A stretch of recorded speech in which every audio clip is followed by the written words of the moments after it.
Hey everyone, it's Caitlin and welcome to another video. Today I'm going to show you guys how to make some easy baked vegan mac and cheese.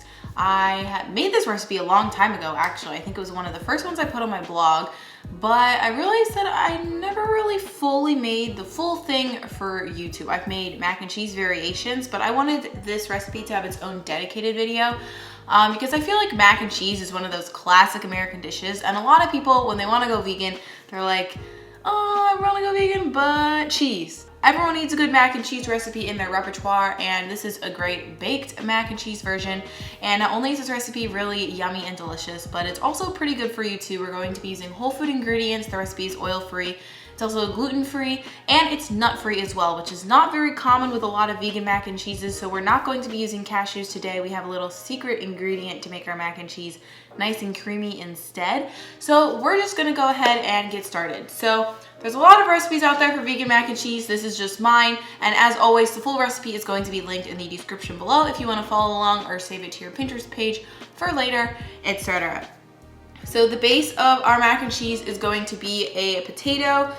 This is pretty common in vegan mac and cheese. It's nice and starchy, and it helps you get that more like thick, cheesy consistency flavor. We're also going to be adding in a carrot for some color and sweetness as well. So you're going to need about one medium carrot, and one medium potato. I actually like to use russet potatoes for this because they can be a little gummy, but I feel like a lot of mac and cheese has that sticky, cheesy flavor to it, so it's okay. So I just rinse these off in the sink before I hit record, and we are going to be blending these, so we do want to peel them first. So I'm just gonna peel my potato, peel my carrot, and then I'll chop back in with you guys. Did I say chop back? We're going to be chopping the vegetables, but I'll check back in with you guys before I start to chop the vegetables. Our veggies have been chopped, and now we're just going to dice them up. The smaller you dice them, the faster they're going to cook. So for our potato, I'm just gonna cut it into, I don't know, about like 1/2 inch cubes. And you need about 1 cup of potato for this recipe, but honestly, this recipe is pretty forgiving. You could definitely just do a medium potato and it'll work because it's all getting blended together. And if you have a little extra sauce, you can always reuse it for future pasta things or put it on baked potatoes or something like that. So we're just going to dice our potato up. And then the carrot, we're just going to cut into small rounds. So almost done with this little guy here.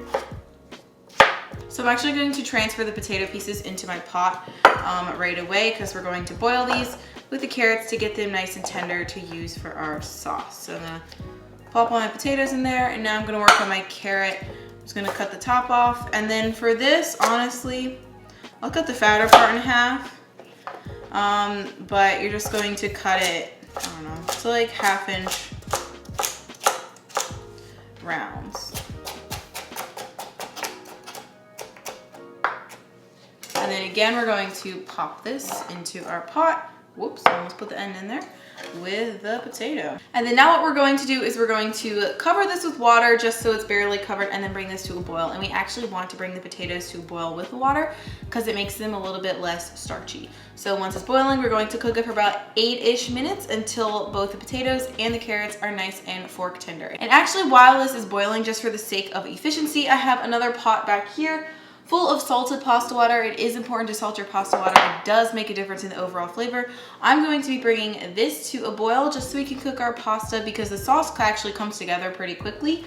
And for our pasta, I'm going to be using this chickpea pasta. This is just my favorite brand of gluten-free pasta, but you can use any pasta you'd like. I'm using Elbows to keep it classic, but again, you can use any shape. Get fancy, get creative. You do you. I just remembered, for the sake of efficiency, we might as well make the crumb topping for our vegan baked mac and cheese while that pasta and other stuff is boiling. So for our crumb topping, we're going to be making essentially a vegan parm, and this is pretty common. You're just going to be blitzing some nuts or seeds with nutritional yeast and a little bit of salt. So I wanted to keep this recipe nut-free. So it's very common to make cashew parm or Brazil nut parm, but if you have a nut allergy or also nuts are just kind of expensive, you may not want to use them. So I'm using sunflower seeds, though you could use those other nuts if you don't have an allergy. And sunflower seeds are generally a little less expensive as well. So we're going to need about 1/3 cup of that, as well as a tablespoon of nutritional yeast, which if you're unfamiliar with, It's basically like vegan crack. It has a similar cheesy flavor. It's not the same as the yeast that makes bread rise. It's just like some yellow flakes that taste kind of cheesy. Then we're also just going to add a little pinch of salt. And then you're just going to pulse this together until the sunflower seeds are fine enough to form a sort of crumb. So that looks about good enough for me. And we're just going to be sprinkling this on top of our baked mac and cheese once we put it in the pan. You actually will probably have a little bit of crumb topping left over, depending how crumbly you like your mac and cheese. So you can just use this for leftover pasta or whatever. You can also make larger batches of this. I mean, I think it's delicious on anything where you would normally use Parmesan cheese too. Pasta's cooking behind us. Our potatoes and carrots are nice and tender. So we're just going to go ahead and plop those in our blender. And then we're going to add the rest of our ingredients for our sauce. So you need half a cup of unsweetened non-dairy milk. I am using some homemade hemp milk here. And then we're also going to add some apple cider vinegar. This is for a little bit of a wang. And then we're also going to add some tahini. So we're not adding cashews to make things creamy, but we're going to add tahini, which is sesame seed paste. You can get it in most grocery stores. And the cool thing I think about tahini, it has a kind of like bittery, like wangy taste to it that kind of reminds me of cheddar cheese when it's used in small amounts. So that's why I like to use tahini in my recipe. And the type of tahini you use definitely does make a difference. So I'll link the one that I recommend below. We're obviously going to be adding some more nutritional yeast because we want things to be nice and cheesy. And then we're also going to add half a teaspoon of garlic powder just because everything is better with garlic. And then last but not least, you can add salt to taste. I'd recommend between 3/4 of a teaspoon and 1 teaspoon. Depending how salty you like it, I would start with that and then go from there. So once you add all your ingredients to your blender, you're just going to seal it up. If you have a blender with a vent on it, I would suggest you set it to venting just because the potatoes and carrots are still hot. You're going to blend this up until it forms a smooth and creamy sauce. So it looks about done. And I love how the color from the carrot makes the sauce like look more cheesy. And you don't have to add any turmeric or anything. So I used a Vitamix, so this is like very smooth and creamy, but honestly, I've made this sauce in a lot of different blenders of different price points. And as long as you boil the potatoes and carrots long enough, your sauce is going to be smooth and creamy too. So look at that. Let's see if we can get some close up of some cheesy goodness. Our pasta has finished cooking, so I drained it, but I didn't rinse it because the starch on the gluten-free pasta is going to help everything stick together a little bit more.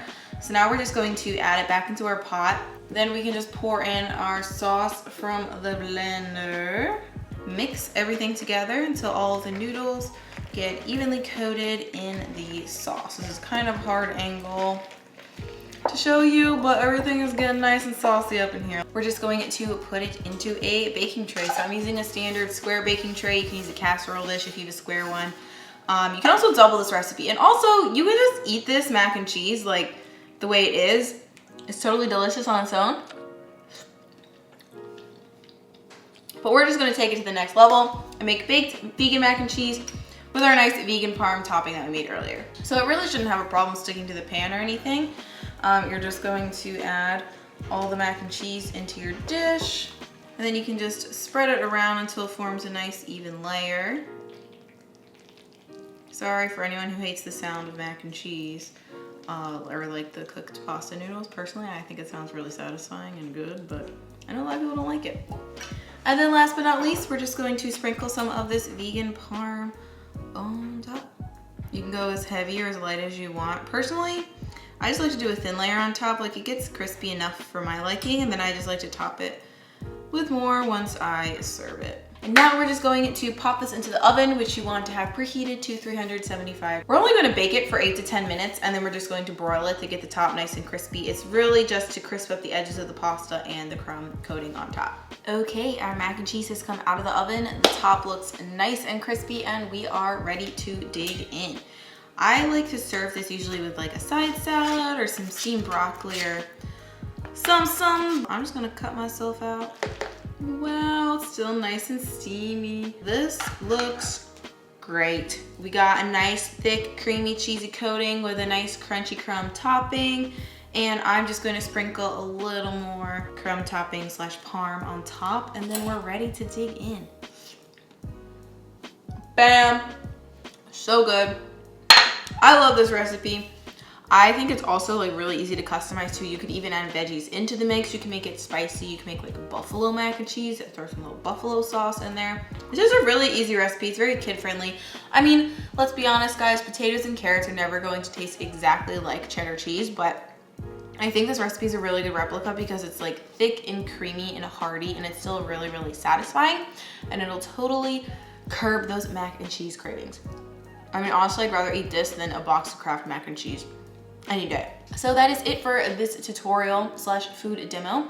Let me know in the comments below if you guys like these demos or if you like the overhead videos more. That would actually be really helpful for me. I'm planning on filming a mix in the future, but it's always good to get the feedback from you. I feel like when I do single recipes like this, I can give you guys more tips and tricks.